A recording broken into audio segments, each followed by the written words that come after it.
Hello, कैसे हैं आप सभी। पूरा उम्मीद और विश्वास है कि आप सभी स्वस्थ होंगे, मस्त होंगे और अपनी परीक्षा की तैयारी जबरदस्त तरीके से कर रहे होंगे।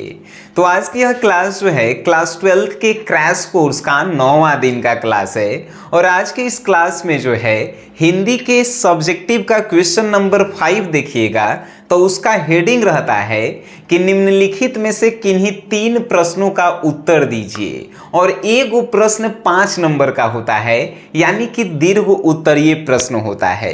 देखिए, हिंदी के सब्जेक्टिव में पहला क्वेश्चन होता है निबंध लिखने के लिए, जो हम आपको ऑलरेडी बता चुके हैं। दूसरा क्वेश्चन होता है सप्रसंग व्याख्या करने के लिए, वो भी हम आपको बता चुके हैं। तीसरा प्रश्न होता है आवेदन पत्र लिखने के लिए। और चौथा होता है कि निम्नलिखित में से किन्हीं 5 प्रश्नों का उत्तर दीजिए, यानी 2 नंबर वाला क्वेश्चन लघु उत्तरीय प्रश्न होता है। लेकिन 5वां नंबर जो होता है ना, दीर्घ उत्तरीय प्रश्न होता है। और दीर्घ उत्तरीय में 6 प्रश्न दिए गए होते हैं और कहते हैं कि निम्नलिखित में से किन्हीं 3 का जो है उत्तर आप अपने शब्दों में दीजिए। एगो 5 नंबर के समझ जाइए, यानी 15 नंबर के आज आप क्लास को कर रहे हैं। और 15 नंबर कितना मायने रखता है आप भी जानते हैं सर, है कि नहीं। और ये जितने भी 6 क्वेश्चन देख रहे हैं ये मॉडल पेपर के क्वेश्चन हैं सर। लेकिन एकरा में मॉडल पेपर कहिया आया है, 10 दिन पहले आयल होगा। लेकिन हम आपको लगभग 60 गो नहीं 62 गो क्वेश्चन दिए हैं दीर्घ उत्तरीय प्रश्न हिंदी के। ओकरा में से 3 गो प्रश्न एकरा में आयल है, यानी ओकरे में से जो है प्रश्न ही आएगा। बात सिंपल सी है, वो 62 क्वेश्चन को आप पढ़ के जाइए, बाहर से प्रश्न आने की संभावना ही नहीं रखती है सर।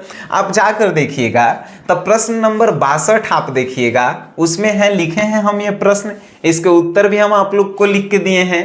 प्रश्न नंबर जो आप 15 देखेंगे तो उसमें हमने लिखा है कि रोज कहानी का सारांश लिखिए। अब उसी क्वेश्चन को जो है ना पलट के दे दिया है कि कहानी में किस प्रकार मालती की अंतः स्थिति और ब्राहा स्थिति का वर्णन किया गया है। ठीक है, आइए देखिए, उषा शीर्षक कविता का भाव स्पष्ट करें। ये 18 नंबर क्वेश्चन आप देखिएगा नोट्स का, तो आपको जो है उसमें मिल जाएगा।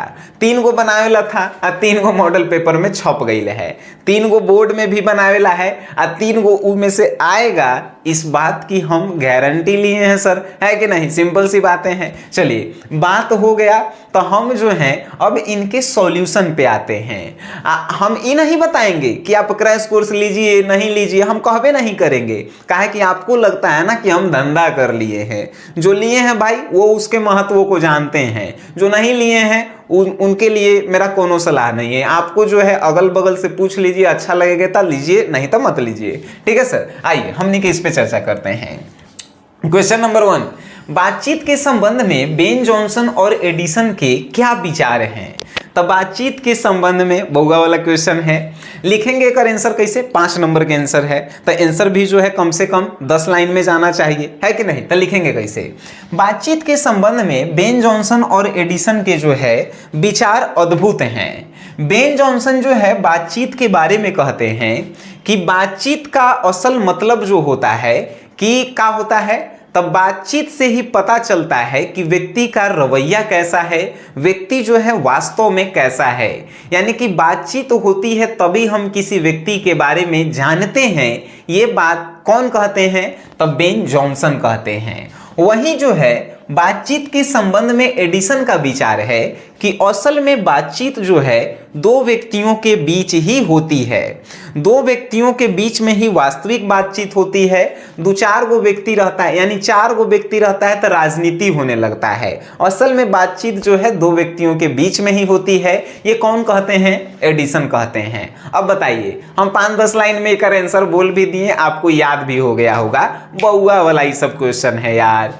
आज सिंपल से अगर 2 नंबर में पूछे तो बातचीत के संबंध में बेन जॉनसन कहते हैं कि का बातचीत से ही जो है मनुष्य के गुण दोष जो है प्रकट होते हैं। और यहाँ पे एडिसन का कहते हैं कि असल बातचीत 2 व्यक्ति के बीच में ही होता है कि नहीं। तो आप बना के प्रश्नों का आंसर बना के जिस दिन आपको लिखना आ गया ना सर, आप बिहार के पहले छात्र होंगे जिनका रिजल्ट जो है 1 नंबर पे होगा। बात समझ गए, वेरी गुड। नेक्स्ट क्वेश्चन देखिए, संपूर्ण क्रांति पाठ का सारांश लिखें। बउआ वाला क्वेश्चन, संपूर्ण क्रांति पाठ का जैसे ही सारांश लिखेला कहता है तो सारांश में हम लोग लिखते हैं संपूर्ण क्रांति पाठ जो है राइटर का नाम लिखेंगे जयप्रकाश नारायण जी द्वारा लिखा गया है। इसमें जयप्रकाश नारायण जी जो है छात्रों को संबोधित करते हुए एक भाषण दिए हैं कि छात्र जो हैं अपने जो हैं हक के लिए लड़ें और समाज में जो है भलाई का काम करें, यानी जहाँ पे उनको जो है गलत लगे उसका विरोध करें और जहाँ पे उनको जो है सही लगे उसका साथ दें। जयप्रकाश नारायण इसी चैप्टर में यह कहते हैं और कहते हैं कि युवाओं को जो है राजनीति में आगे बढ़कर जो है भाग लेना चाहिए और जहाँ पे गंदगी है उसको दूर करना चाहिए। ऐसे ऐसे बातें जो है जयप्रकाश नारायण जी इस चैप्टर में कहते हैं। हमें पूरा उम्मीद है इस बात को आप लिख लीजिएगा। आप अगर नहीं लिखिएगा भाई तो हम जाके संपूर्ण क्रांति वाला चैप्टर को देखिए। कहानी के तरह 15 मिनट में इस पूरे चैप्टर को हम पढ़ा दिए हैं। ईयरफोन लगा लीजिएगा, आप एकदम कहानी के तरह सुन लीजिएगा, आपको पूरा के पूरा चैप्टर जो है दिमाग में बैठ जाएगा। आज सारांश छोड़िए, इस चैप्टर से जौन क्वेश्चन आवे एक एक क्वेश्चन आप बना के आएंगे, इस बात की गारंटी है। ठीक है, चलिए नेक्स्ट क्वेश्चन है कि रोज कहानी में कहानीकार ने किस प्रकार मालती की अंतः स्थिति और ब्राहा स्थिति का वर्णन किया है। आइए जानते हैं।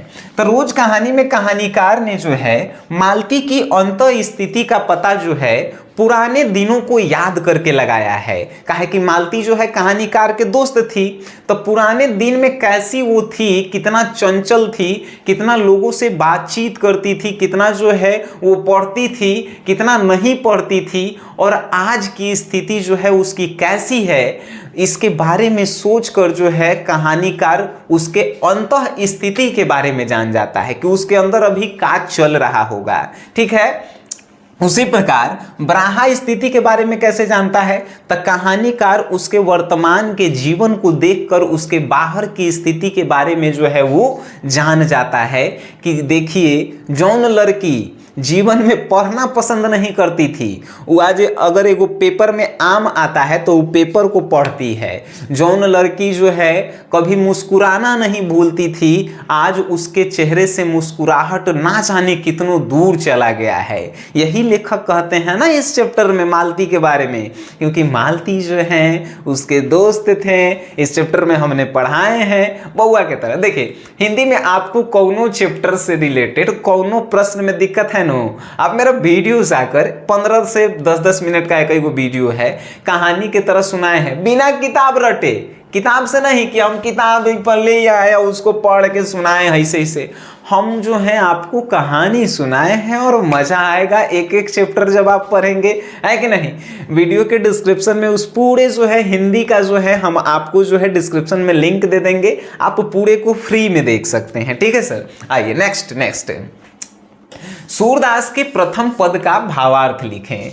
सूरदास के प्रथम पद में भावार्थ का है, तो भावार्थ का है तो सूरदास जी जो है कहते हैं कि उठिए उठिए सुबह हो चुका है ब्रज के राजकुमार, उठिए और अपना आसन जो है ग्रहण कीजिए। चिड़ियाँ चहचहा रही है, बछड़ा जो है दूध पीने के लिए बेचैन है। ब्रज के राजकुमार उठिए, किसको कहते हैं तो कृष्ण जी को कहते हैं, है कि नहीं। ये न कहते हैं कि उठिए ब्रज के राजकुमार सुबह हो चुकी है, चिड़ियाँ चहचहा रही हैं, बछड़ा दूध पीने के लिए बेचैन है। उठिए ब्रज के राजकुमार सुबह हो गई है, यही तो भावार्थ है। देखें कितना सिंपल सी बातें हैं और ये सब का तो रट्टे पड़ल है, रट्टे पड़े तो फिर हमरा में और टीचर में फड़के का रह जाएगा। आइए सर नेक्स्ट क्वेश्चन। उषा शीर्षक कविता का भावार्थ स्पष्ट करें। अरे तरह के जय रहो। उषा शीर्षक कविता का भावार्थ भाव स्पष्ट करना है, इसमें भाव बताना है। तो देखिए उषा शीर्षक पाठ में जो है कवि जो है उगते हुए सुबह के, जब सुबह के सूर्य उगते हैं तो उसकी पवित्रता, उसकी निर्मलता, उसकी उज्ज्वलता के बारे में वर्णन करते हुए कहते हैं कि कितने जो हैं क्या हैं तो कितने पवित्र हैं ये सुबह की लालिमा जब सूर्य उदय होता है। कितने जो हैं एकदम शंख की तरह पवित्र है, लगता है कि एकदम राख से अभी अभी लीपा गया है, इतना जो है पवित्र है सुबह की लालिमा। यही तो जो है ना इसमें भाव स्पष्ट किया गया है। एकदम सर आप जो है ना एकदम इसको याद किए होंगे, हमें पूरा उम्मीद है सर। देखिए हिंदी में आपका 100 में 100 नहीं आए, आप में गलती नहीं है, हम में गलती है, लेकिन आप पूरा जब आप देख लिए हैं वीडियो, हिंदी ग्रामर के, हिंदी बुक के एक एक ऑब्जेक्टिव कर लिए हैं, सब्जेक्टिव कर लिए हैं, और 100 में 100 नहीं आए, तब भाई समझ रहा है फिर बेइज्जती करवा देगा सब हमार। ठीक है, आइए नेक्स्ट क्वेश्चन है, क्लर्क की मौत शीर्षक कहानी का सारांश लिखिए। बउआ वाला क्वेश्चन, क्लर्क की मौत चैप्टर जो है कौन लिखे हैं, एंटन चेखव लिखे हैं। और एंटन चेखव जो है इस चैप्टर में क्या करते हैं, तो सर्दी में जाते हैं, तो सर्दी में जो है उनके नाक से जो है खांसी आ जाता है, तो खांसी आ जाता है तो बिना नाक तोपे हुए खांस देते हैं। तो फिर नाक जब पोंछते हैं तो देखते हैं अगल बगल में कि का कोनो के पड़ तो नहीं गया है छिटका, तो देखते हैं कि एगो आदमी जो है अपन टोपी निकाल के कपाड़ को पोंछ रहा है। तो एंटन चेखव को लगता है कि ओकरा पे जो है जब छीके हैं तो छिटका पड़ गया है, तो कोनो साधारण आदमी पे नहीं पड़ा है छिटका, वो एगो क्लर्क था जेकरा छिटका पड़ा है। तो बार बार एंटन चेखव जो है जाकर उससे माफ़ी मांगते हैं। क्लर्क कहता है कोई बात नहीं, लेकिन अगले बार से ध्यान रखिएगा। फिर बार बार क्लर्क जाके राइटर जाके क्लर्क से माफ़ी मांगता है। ये जो है इसमें कहानी है।